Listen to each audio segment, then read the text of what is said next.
John was sitting in a booth in the diner when Kelly walked in and sat down. "Thanks for coming in, Kelly," John said. "Well, John, you said it was really important, from the way you said it. I figured I'd see what's up." "So what's going on?" Kelly asked.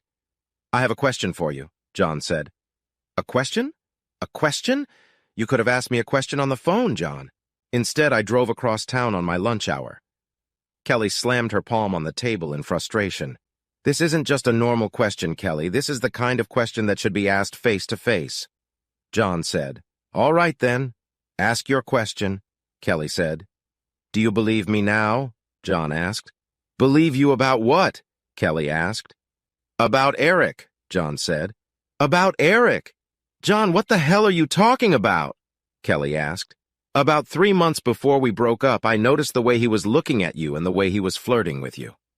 I told you I didn't like it, and I told him I didn't like it. You told me I was imagining things and even got mad at me for not trusting you.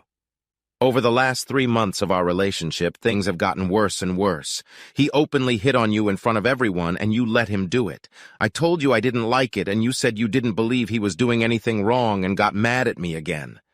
And then the day came when I came home and found you gone. You had moved out while I was at work and didn't even leave a note explaining. I was heartbroken and confused until about a week later when I heard you were living with him. That's when I realized what had happened." "So now you believe me?" John asked. "John, Eric had nothing to do with what happened between you and me," Kelly said. "Oh, really? Then tell me, Kelly, how do I have this?" John asked. He pulled a small box out of his pocket and placed it on the table between them. Kelly was surprised to see it. She began to shiver. "What is it?" Kelly asked. "I think you know exactly what it is. I bought it a few days before I first noticed you and Eric flirting at that party. The first time I told you I didn't like it. We were so insanely happy together. Or at least I was happy, and I thought you were happy too.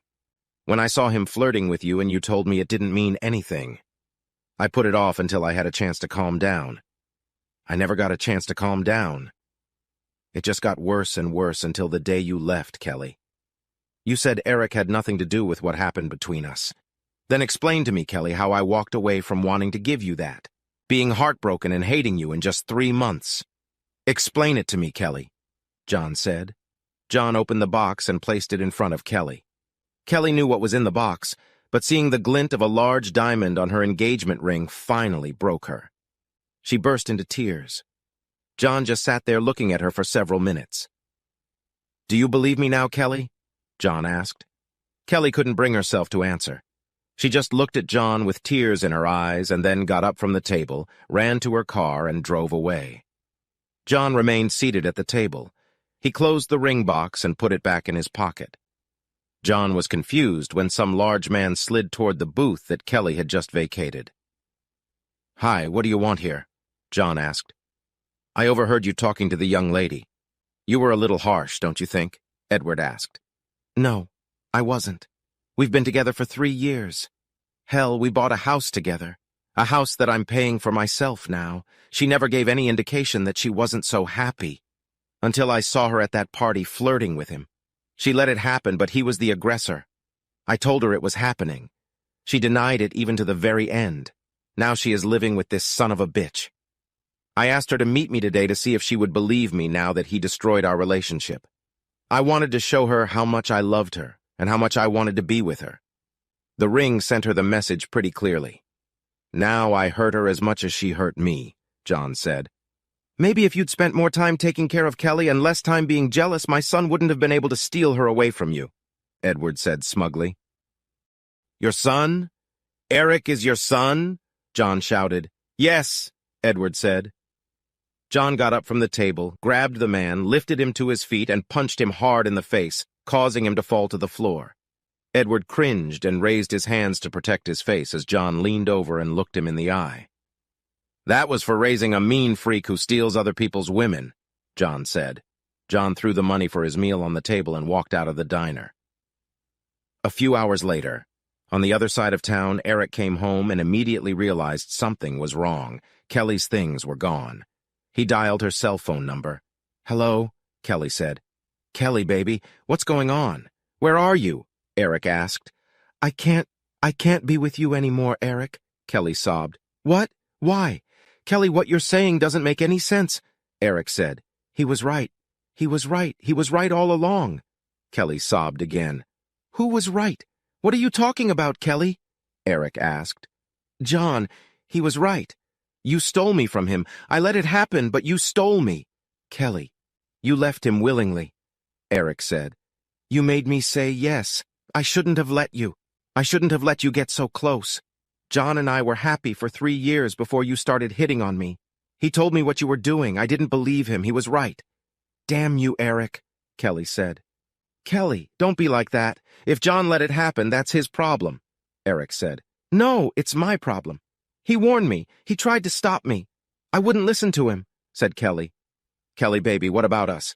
Eric asked. We're gone. We were never supposed to be, said Kelly. So you're going back to him? That's the thing, Kelly. You're going back to John? Eric asked. No, John would never take me back after what I did. Then why are you leaving me? Eric asked. I owe John a debt of gratitude. I've realized my mistake, and I have to fix it to the best of my ability, said Kelly. A mistake? Kelly, I wasn't wrong, Eric exclaimed. John was going to propose to me. He showed me a mind-blowing ring. The first time you flirted with me, he was so angry he decided to wait until he calmed down. 3 months later, I left him. I let you ruin 3 years of happiness in just 3 months. I was a fool. I hate you, Eric, and I never want to see you or hear from you again. Kelly, wait, Eric said. Kelly hung up the phone. Eric stared at his phone for a moment, then clenched his fists in anger. That bastard is going to pay for this, Eric said. Eric got in his car and drove to John's house, the house where his seduction of Kelly had begun. He ran up to the door and began pounding angrily on it with his fists. John had a very good idea who was standing at the door. He had no idea what Kelly had done after she left the diner, but he assumed that Eric was coming to avenge his father. John was ready when he opened the door. Eric threw the first punch, but John dodged before throwing a punch of his own that threw Eric back, and he fell into the yard. Too bad. A son like his father. At least he had an excuse for being old. Did he send you here, or did you come on your own? John asked. What are you talking about, you son of a bitch? Eric asked, standing up. You mean your father didn't call you and tell you about how I punched him in the face in the diner and left him crumpled on the floor like a little kid? John asked. What, you hit my father? Eric asked. I had to. He overheard me talking to Kelly, and then he stood up for you. He deserved it for raising a freak like you, John said. You son of a bitch. What did you say to Kelly? Eric asked. What the hell do you care? John asked. I care because when I got home from work, all her stuff had been taken out of my apartment and she was long gone. I called her and she said she didn't want anything more to do with me. So you tell me. You tell me what the hell you said to her. Go talk to your father. He heard the whole conversation. And get off my property before I break a few ribs in addition to a black eye, said John. Eric looked at John and realized that coming here to challenge him to a fight was a mistake. He backed up, then turned around, hurried to his car, and drove away. When John turned to go back into the house, there were tears in his eyes.